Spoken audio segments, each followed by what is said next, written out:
Sometimes, the actors who scared us the most on screen turn out to be the gentlest souls in real life. Today, Hollywood has lost one of its most unforgettable faces. A man whose quiet voice created some of cinema's loudest nightmares. Tom Noonan has died at the age of 74. Actor, writer, and director Tom Noonan passed away on February 14th. His death confirmed by longtime collaborators and friends, including director Fred Dekker and actress Karen Sillas. Tributes immediately poured in. Fred Dekker, who directed him in The Monster Squad, wrote, "The world has lost a great talent. Tom was the proverbial gentleman and scholar." Actress Karen Sillas, who worked closely with him, shared, "What a privilege and crazy fun it was to call him my friend to the end."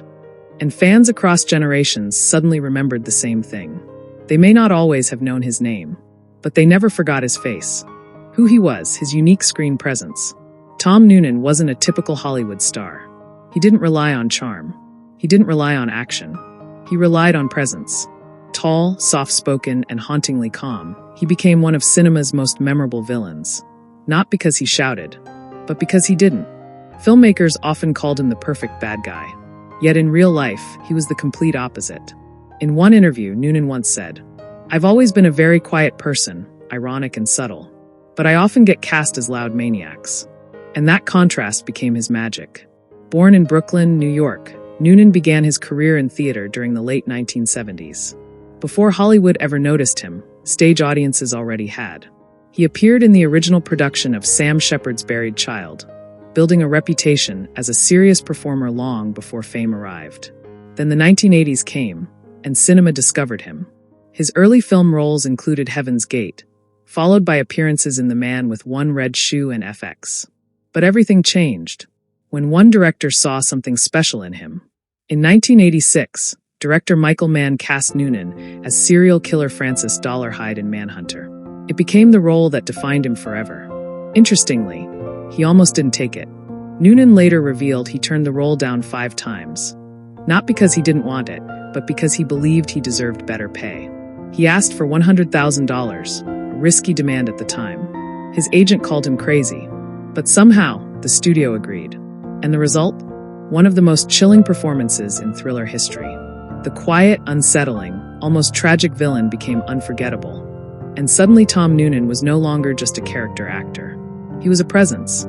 After Manhunter, Hollywood realized something important. No one could play unsettling like Tom Noonan.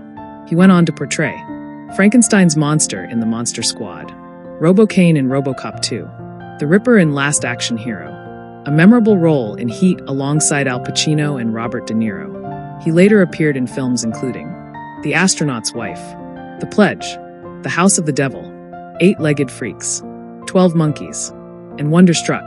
Even animation used his uniqueness. In Anomalisa, he voiced nearly every supporting character himself.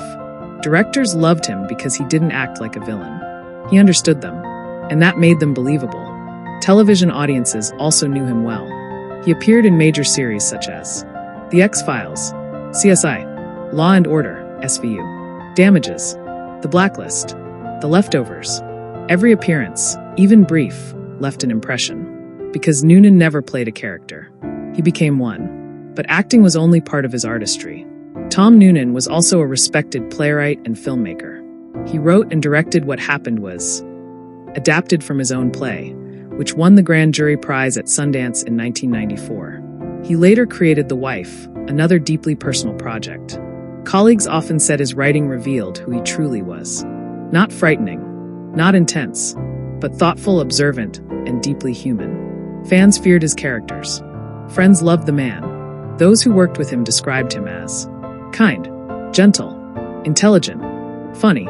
The irony never escaped anyone. Hollywood's most disturbing villain was one of its warmest people. Tom Noonan built a rare career. He wasn't the hero. He wasn't the leading man. He was something harder to achieve. Unforgettable. Every time his character appeared on screen, audiences leaned forward. Not because of explosions, but because of tension.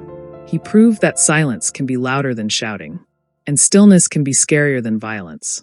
Tom Noonan passed away at 74, but the uneasy feeling he gave audiences, the fascination, the mystery, that will never fade, because great actors entertain us, but rare actors stay with us. And Tom Noonan stayed.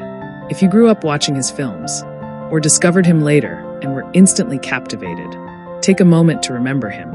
And if you'd like more stories celebrating legendary actors and their lives, don't forget to like the video and subscribe, so their stories are never forgotten. Rest in peace, Tom Noonan.